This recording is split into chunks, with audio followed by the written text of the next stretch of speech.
At the end of chapter 26, where it talks when Esau was 40 years old, he took the wives of Judith, the daughter of Beri the Hittite, and Basemath, the daughter of Elon the Hittite.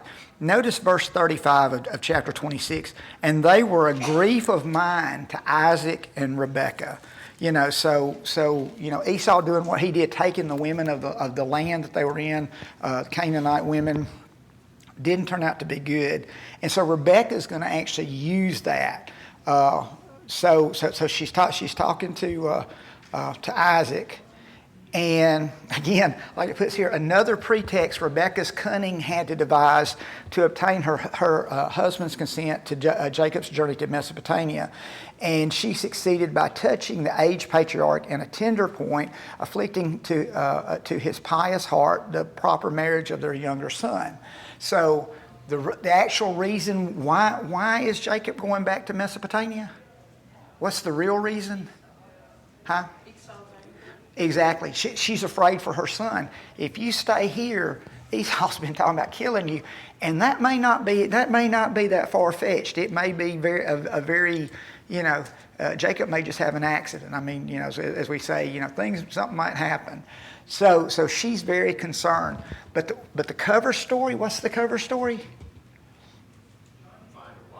To find a wife. And so, sorry, I had a cough drop in my mouth. Okay. To find a wife. And so, it's a cover story, makes perfect sense to Isaac. And you see Rebekah, that she, I got a way we can make this look good. But was this really a good thing? Whether it was a pretense or not? What was the good that could come out of this?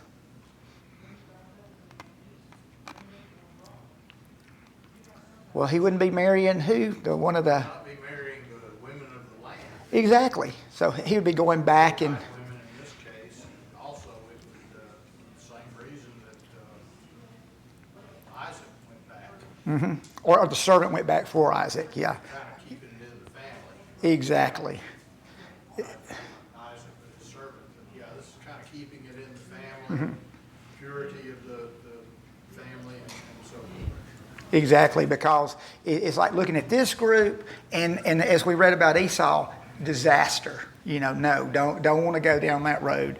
And so and so even though it's she's got her reasons why, there is good that can come out of this. Just like Isaac getting Rebekah.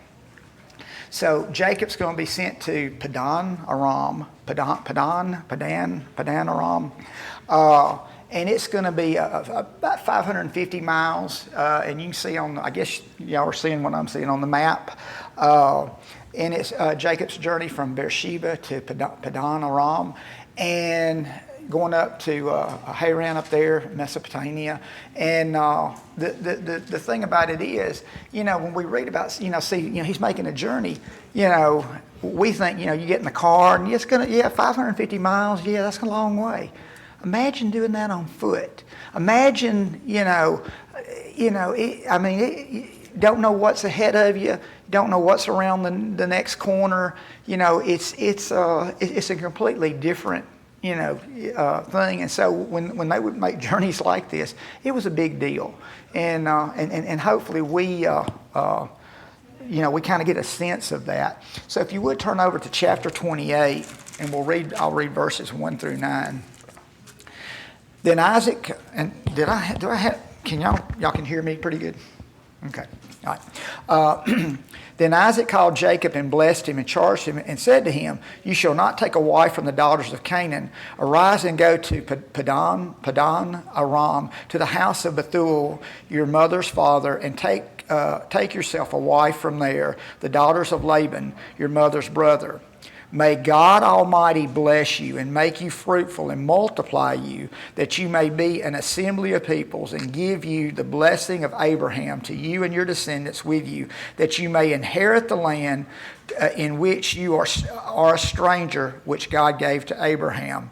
So Isaac sent Jacob away, and he went to Paddan-Aram to Laban, the son of Bethuel, the Syrian, the brother of Rebekah, the mother of Jacob and Esau. Esau saw that Isaac had blessed Jacob and sent him away to Paddan-Aram to take himself a wife from there, and that he blessed him, and he gave him a charge, saying, you shall not take a wife from the daughters of Canaan. And that Jacob had obeyed his father and his mother, and had gone to Paddan-Aram. Also, Esau saw that the daughters of Canaan did not please his father Isaac. So Esau went to Ishmael and took Mahalath, the daughter of Ishmael, Abraham's son, the sister of Nebajoth, to be his wife in addition to the wives he had. So again, I think that speaks to Esau's character. He took two wives. Now he's gathering another wife, and he's going to one of the daughters of Ishmael. Does he get it? He's kind of still missing the point, isn't he? Yeah, it's, and again, I don't know how that's going to turn out, but I'm sure again it's, Esau is kind of not a deep thought person. He sees something like, well, okay, well, I'll go this way. Well, you're not really thinking about where this is going to lead, and it's again not the way, But we're going to see Jacob, and we'll pick up in. Let me go to the next slide. Oh, any thoughts or questions on that before we move on to 28:10? All right, in 28:10, now Jacob went out from Beersheba, and he went toward Haran. So he came to a certain place and stayed there all night, because the sun had set. And he took one of the stones of that place and put it at his head, and he lay down in that place to sleep. Let me pause there. This guy's pretty tough. You ever taken a rock and laid your head on it as a pillow? I'm just saying. And he wasn't a young man at this time. I'll have to open my book, but I'm thinking he could be like in his 70s or so now. So I mean, he wasn't a young man. And when I read that, and I think in Bob's material, as like a pillow, put it under his head, and I thought, wow, placing your head on a rock, you're pretty tough. Verse 12, then he dreamed, and behold, a ladder was set up on the earth, and its top reached to heaven, and there the ascending angels of God were ascending and descending on it. And behold, the Lord stood above it and said, I am the Lord God of Abraham your father, and the God of Isaac. The land on which you lie I will give to you and your descendants. Also your descendants shall be as the dust of the earth. You shall spread abroad to the east and to the west and to the north and the south. And in you and in your seed all the families of the earth shall be blessed. Behold, I am with you and will keep you wherever you go, and I will bring you back to this land. For I will not leave you until I have done what I have spoken to you. Then Jacob awoke from his sleep and said, surely the Lord is in this place, and I did not know it. Then he was afraid and said, how awesome is this place? There is none other. This is none other than the house of God, and this is the gate of heaven. Then Jacob rose early in the morning, and he took the stone that he had put at his head and set it up as a pillar, and poured oil on the top of it. And he called the name of that place Bethel. And let me pause here. What does Bethel mean? House of God. Yeah, pretty significant. But the name of that city had been Luz previously. Then Jacob made a vow, saying, if God will be with me and keep me in this way that I am going, and give me bread to eat and clothing to put on, so that I come back to my father's house in peace, then the Lord shall be my God.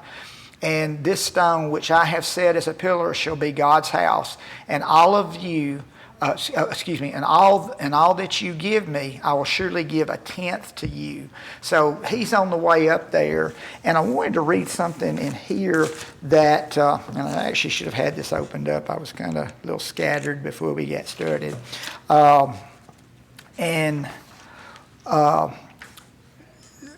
Involves material. By now, God has made his threefold promise to Abraham, to Isaac, and now we just read to Jacob. After Jacob, the nation of Israel, Jacob's descendants, becomes the recipient of the promises and their fulfillment. Promises about the particular seed, the one special descendant through whom all nations will be blessed, however, continues to be traced through the Bible, generation by generation, until the coming of the Christ.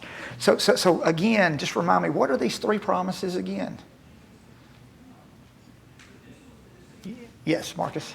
Give them the land, make them an offspring, bless or they make them the nation, and then bless all nations through the offspring. Through his seed, all the families of the earth would be blessed. I like how Bob puts it here, and I think I'm going to try to land, nation, spiritual. I think that makes it simple. Land, obviously the land. Nation, and that's exactly what's going to happen. They will become a great nation. And then that spiritual, because it's going to, all the families of the earth will be blessed, and we certainly are. So we see there God's appeared to him and made these promises, and it should be that he shouldn't have any problems now. Hey, God's going to be with you, but again, it's you're going through different places. It's not it's easy for us to say, but as people do, you're going to face challenges and certain things, and life can be tough. So Jacob meets Rachel, and that's in verse 29. We pick up there, and we'll go through 14. So Jacob went on his journey and came to the land of the people of the east, and he looked and saw a well in the field, and behold, there were 3 flocks of sheep lying by it. For out of the well they watered the flocks. A large stone was on the well's mouth. Now all the flocks would be gathered there, and they would roll the stone from the well's mouth, water the sheep, and put the stone back in place on the well's mouth. And Jacob said to them, my brethren, where are you from? And they said, we are from Haran. Then he said to them, do you know Laban, the son of Nahor? And they said, we know him. So he said to them, is he well? And they said, he is well. And look, his daughter Rachel is coming with the sheep. Then he said, look, it is still high day. It is not time for the cattle to be gathered together. Water the sheep and go and feed them. But they said, we cannot until all the flocks are gathered together, and they have rolled the stone from the well's mouth. Then we water the sheep. So let me pause here. So I guess this is just the way business is done. This is how we do it. We've got a process. I'll pick back up in verse 9. Now while he was still speaking with them, Rachel came with her father's sheep, for she was a shepherdess. And it came to pass, when Jacob saw Rachel, the daughter of Laban, his mother's brother, and the sheep of Laban, his mother's brother, that Jacob went near, rolled the stone from the well's mouth, and watered the flock of Laban, his mother's brother. Then Jacob kissed Rachel and lifted up his voice and wept. And Jacob told Rachel he was her father's relative, and that he was Rebekah's son. So she ran and told her father. Then it came to pass, when Laban heard the report about Jacob and his his sister's son, that he ran to meet him and embraced him and kissed him and brought him to his house. So he told Laban all these things, and Laban said to him, surely you are my bone and my flesh. And he stayed with him for a month. So let's get this scene in our mind. Excuse me.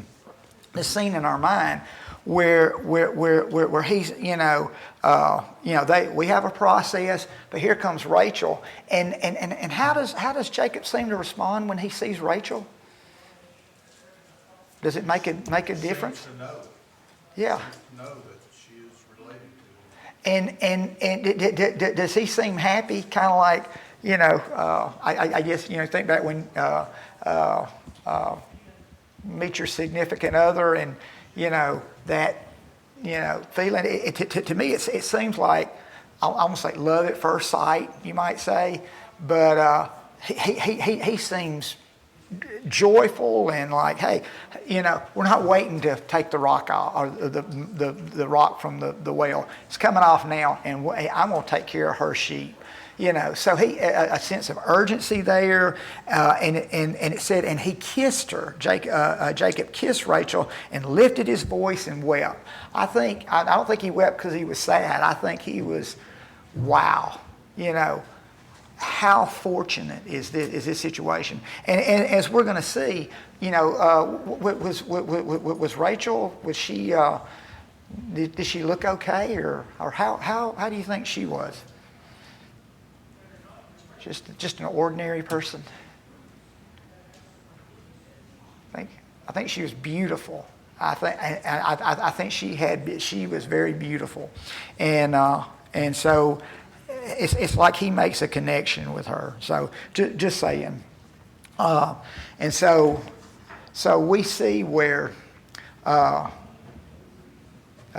going to 29:15 through 30, where Jacob served 7 years for the hand of Rachel. And so that's 15 through 30.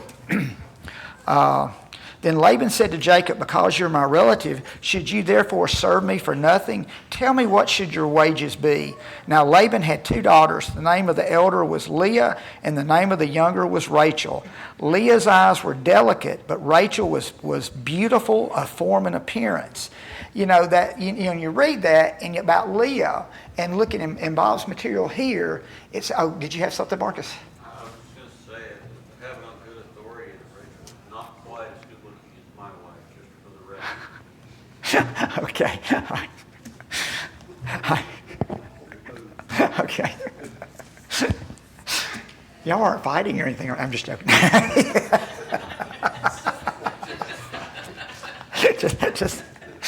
But one of the things that in Bob's material that he made about Leah, mine says her eyes were delicate. Do y'all have a different rendering of that?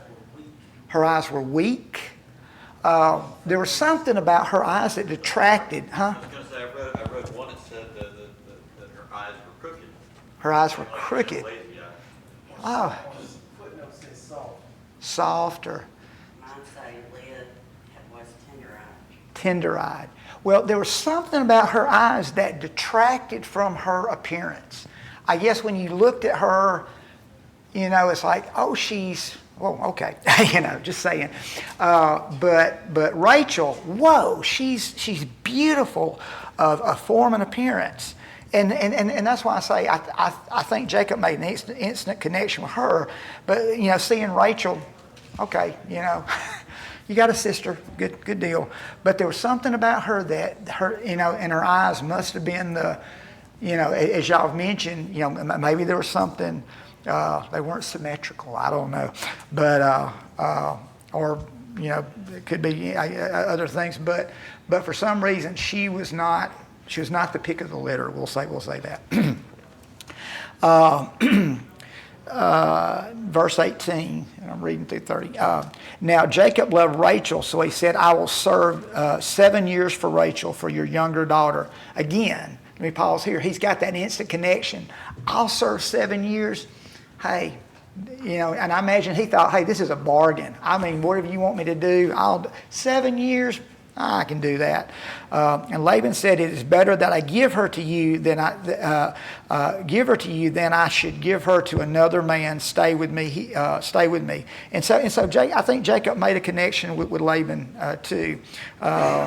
So Jacob served 7 years for Rachel, and they seemed only a few days for him because of the love he had for her. again, he made that instant connection, and there's no question about it. He truly loves her. And Laban gathered together all the men of the place and made a feast. And it came to pass in the evening that he took Leah, his daughter, and brought her to Jacob, and he went into her. And Laban gave his maid Zilpah to the daughter of Leah as a maid. So it came to pass in the morning that, behold, it was Leah. And he said to Laban, "What is this you have done to me? Was it not for Rachel that I served you? Why then have you deceived me?" And let me pause here. On the screen it says Laban gives him Leah instead. Why have you deceived me? And one of the things here in Bob's material, and I wanted to read this. Many marvel that Jacob could be so easily deceived. The brief description of the wedding sounds similar to the general way in which marriages were often accomplished in that day. After a considerable period of feasting, the bride was brought to the nuptial tent where the groom waited. If this were the case with Jacob and Leah, it was dark and she would have been covered with a veil until she got into the tent. It was not at all unusual for sisters' voices to sound alike, particularly if a little effort is made to enhance the similarity.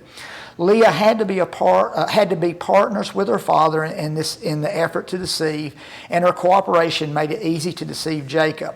Rachel is the one we wonder about. Where was she during this deception? Laban must have had her locked away.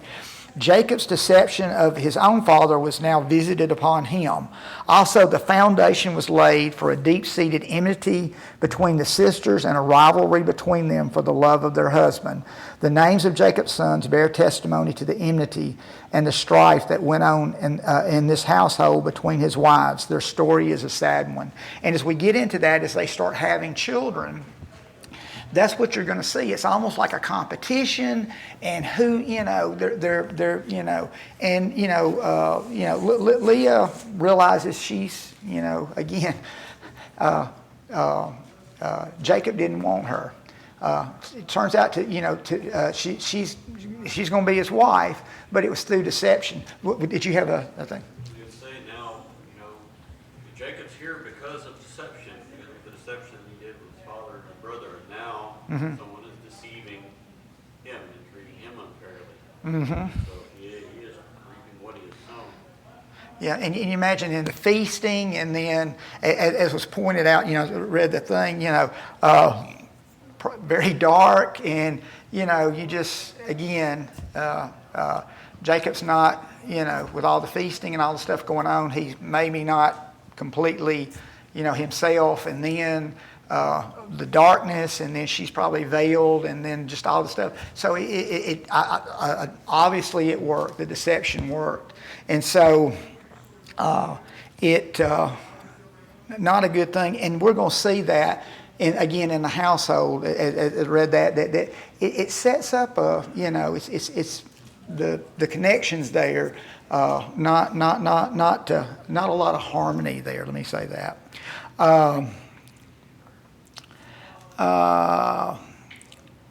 Let's see. Let me drop down. Okay.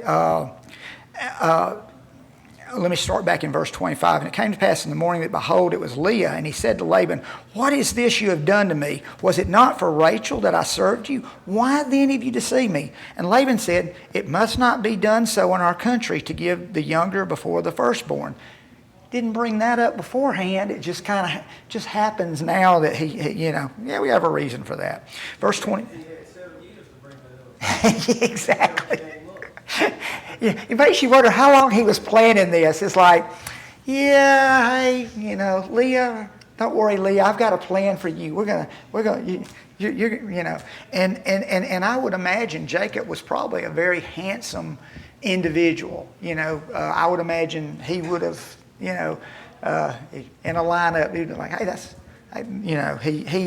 he would have been of notable, I would imagine, looking at him and everything. Just like Rachel was. Very, in several women, you see her and you go, oh, beautiful woman. Just saying that. All right, so, let me start back to 26. And Laban said, "It must not be done so in our country to give the younger before the firstborn. Fulfill her week," and I guess that would be, like a honeymoon, if you will. "Fulfill her week, and we will give you this one also for the service which you will serve with me still another 7 years."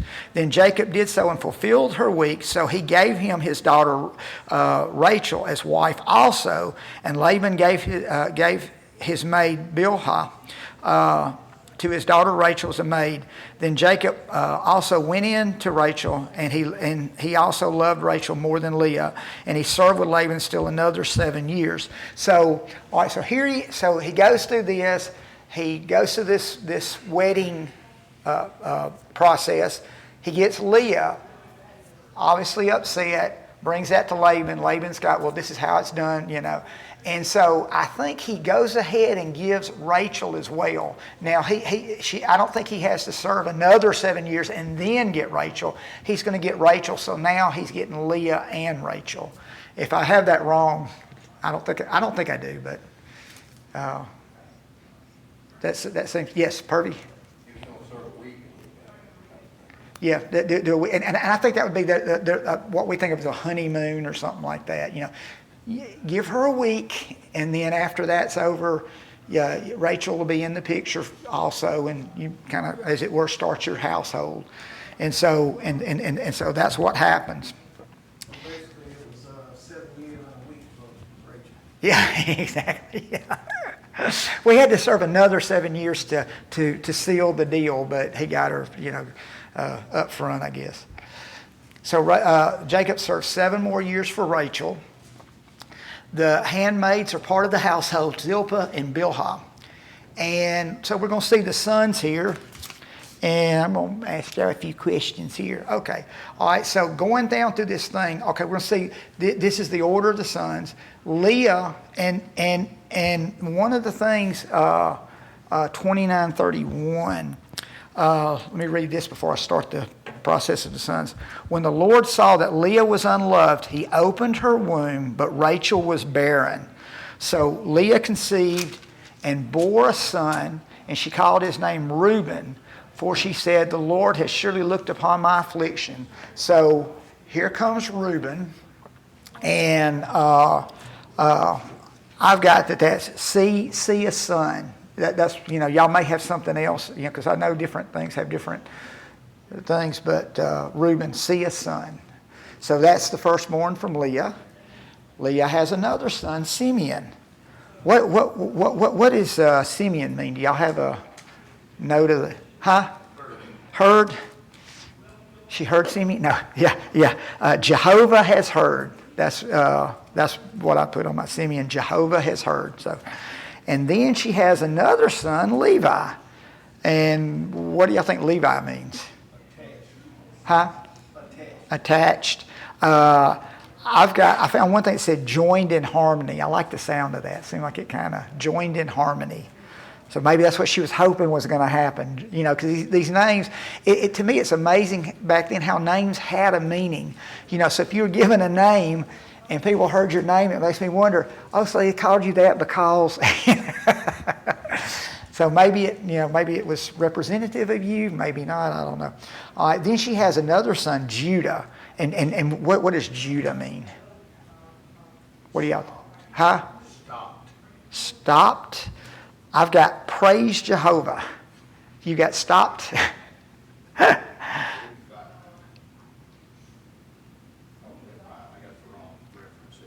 Okay. Because that's that. Yeah.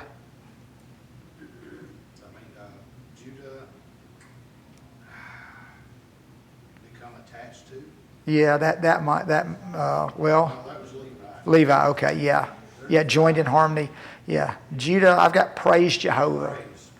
Praise, yeah, praise, and I praise Jehovah.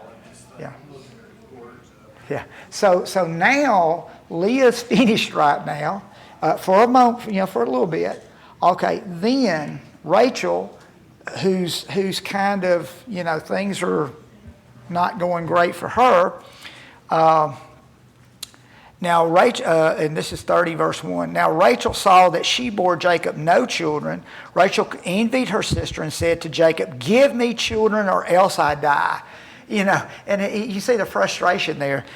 And Jacob's anger was aroused against Rachel, and he said, "Am I in the place of God? Who has withheld from you the fruit of the womb?" You know, and you see the frustration going on. And again, this is almost like a contest. And and so, again, multiple wives, not good. And so Rachel's going to give her handmaid Bilhah, and Dan's going to be born, and then Naphtali, and that's by the handmaid Bilhah. What does Dan mean? What would y'all say? Judged. God has judged. What about Naphtali?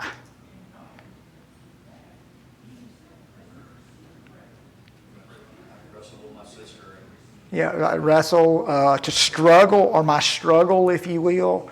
Yeah. So the idea, like I'm struggling, I'm wrestling with my sister. I'm trying to outdo my sister with children. I guess, because I guess that was the mark of. Okay, so then Leah, again, is not having children right now. Well, she's going to do the same thing. Okay, well, you can take my handmaid, which is basically like a servant wife. So Bilhah and Zilpah would have been servant wives or concubines, is how they might be termed. And so then Zilpah, Leah's handmaid. Well, let me see. There we go. Gad and Asher. What does Gad mean? Huh? Good fortune, fortunate, yeah, fortune, yeah. And what does Asher mean? Happy, and I put on happy am I. I think that's happy am I. All right, so then I think Leah's going to start back, and she's going to have Issachar and Zebulun. What does Issachar mean? Wages or higher. My higher reward, if you will. Yeah. And Zebulun? Exalted house or dwelling. I think the idea, my husband will dwell with me now, Honor. It's another one I've got. Okay. Now, and that could be exalted house is what I've got, or dwelling. All right. So then, and Leah actually had another child. Do y'all remember her name? Dinah. As extra credit, I looked up Dinah to see what it means, or what her name would mean. What do you think Dinah means? Judgment. Yeah, you're right. Judgment or vindicated. So we normally don't see that here. So I just I thought surely the women's names have meaning too. I mean they mean something. They actually do. So all right. Then we see where Rachel has Joseph, and y'all know what Joseph means.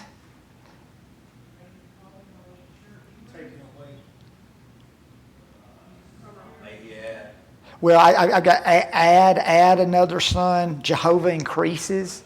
The idea of giving increase. Jehovah increases, or he's adding a son to me, and that was quite a son. Joseph's quite a son. Then we've got Benjamin in parentheses. He's not going to be born till in the land of Canaan, and he'll come along. And do you know what Benjamin means?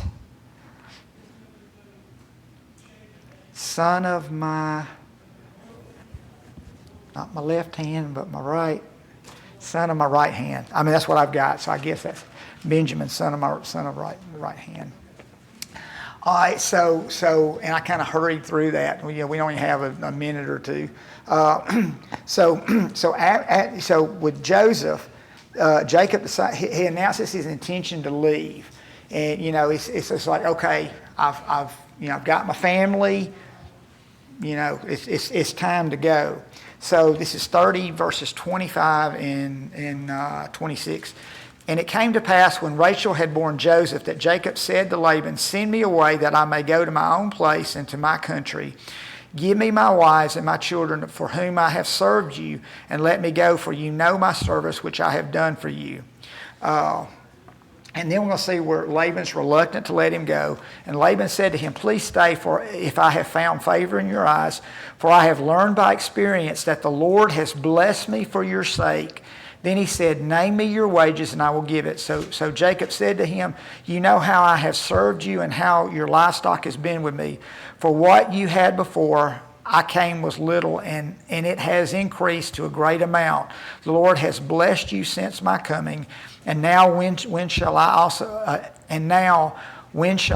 provide for my own house? And he said, what shall I give you? And Jacob said, you shall not give me anything. If you will do this thing for me, I will feed and keep your flocks. Let me pass through your flock today, removing from there all the speckled and spotted sheep, and all the brown ones among the lambs, and the spotted and among the goats, and these shall be my wages. So, and I think we have to pause there. I wanted to read why he was going to be doing a certain thing in front of the animals, but we don't have time. I'll go ahead and ring the bell.